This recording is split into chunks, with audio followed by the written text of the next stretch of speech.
Merci, monsieur le député. La parole est à madame Cécile Untermaier, dernière oratrice inscrite.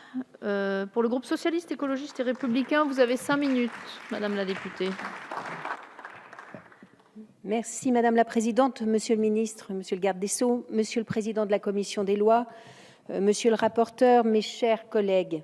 Cette proposition de loi dont nous débattons en dernière lecture aujourd'hui illustre bien la très grande qualité du travail législatif qui peut être mené et qui a souvent été celui effectué au sein de la Commission des lois de notre Assemblée ces 5 dernières années.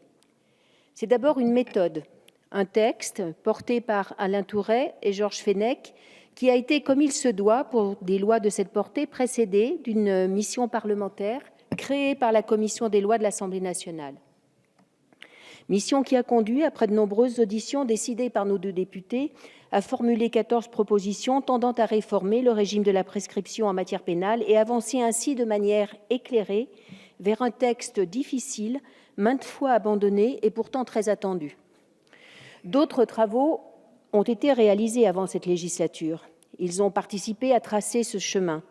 Le monde universitaire, le monde judiciaire, la société civile dans son ensemble, les associations de victimes, bien sûr, partageant tous le constat que les règles légales et jurisprudentielles qui régissent la prescription de l'action publique et la prescription des peines étaient inadaptées aux attentes sociales et au travail répressif de la justice, incohérentes et peu lisibles. Ce texte est aussi une méthode, enfin, avec cette co-construction avec le gouvernement, le garde des Sceaux en particulier, vous l'avez dit, Monsieur Tourret, au service donc d'une ambition et d'une volonté de faire correspondre droit et attentes de la société. Un État de droit doit être respecté, il impose ce travail d'adaptation aux nouvelles exigences de notre société et de sécurité juridique. Et c'est bien là notre travail de député que de prendre en compte les attentes de la société et désormais, depuis la révision constitutionnelle de 2008, de contrôler l'application de la loi. Ce texte, c'est une ambition légitime, servie par la qualité, la persévérance, la connaissance du sujet des 2 rapporteurs qui ont su prendre en compte les avancées jurisprudentielles de juges qui, dans la collégialité souvent, avaient déjà fait le constat que le pardon légal ne pouvait plus, dans ces conditions, être admis par la société. Un pardon ou un oubli légal qui était ressenti comme la sanction de l'exercice tardif de la justice et un régulateur de son action. Des décisions jurisprudentielles, fort heureusement, avaient montré la voie de cette réforme, notamment en anticipant, par le bon sens, la computation du délai faisant courir la prescription, par exemple. Une clarification, ce texte aussi est une clarification. Cette proposition de loi contribue à clarifier le régime juridique dans le cadre d'une politique de simplification de l'action publique engagée par le Président de la République et la majorité en général depuis le début du quinquennat. Cette simplification contribue à reprendre les textes précédents et la jurisprudence et à les refondre afin de rassembler l'ensemble des délais prévus dans des règles générales, claires, lisibles et simples.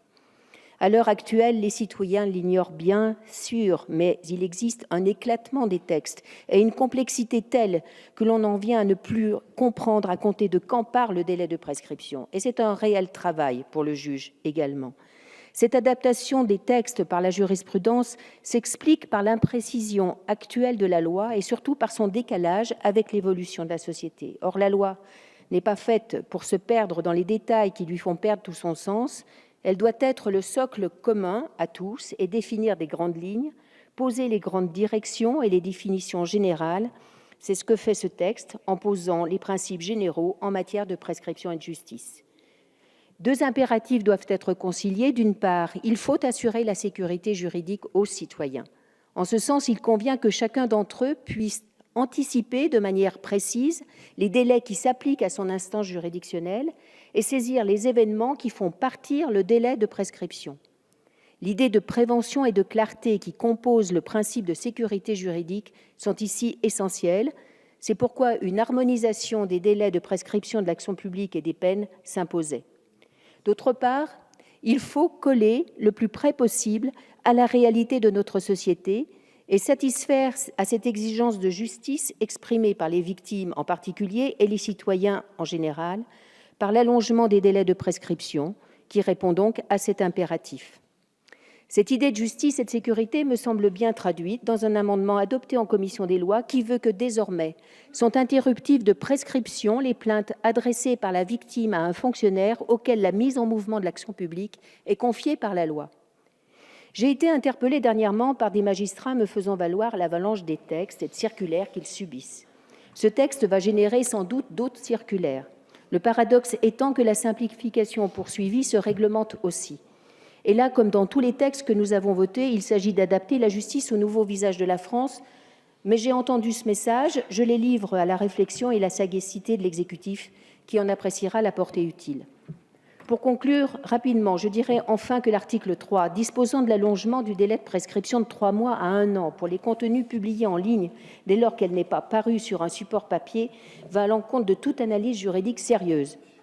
Cette proposition du Sénat entache inutilement un texte rigoureux, construit loin des passions et des lobbies, et nous aurons à cœur de supprimer cette disposition dans le cadre du dernier débat. En conclusion, je dirais que j'ai eu beaucoup de plaisir à travailler au sein de la commission des lois, travailler avec les gardes des Sceaux successifs, et là maintenant avec notre garde des Sceaux. La fierté aussi d'avoir, avec vous toutes et tous, défendu, travaillé et voté des textes importants. Et comme vous, monsieur le garde des Sceaux, je considère que la modernité doit souffler sur nos procédures. Vous en avez effectivement donné quelques possibilités. Je souscris totalement à ces propositions et je connais votre diligence et votre ténacité dans ce domaine. Nous nous retrouverons peut-être pour y travailler. Je vous remercie. Merci, Madame la députée. La discussion générale est close.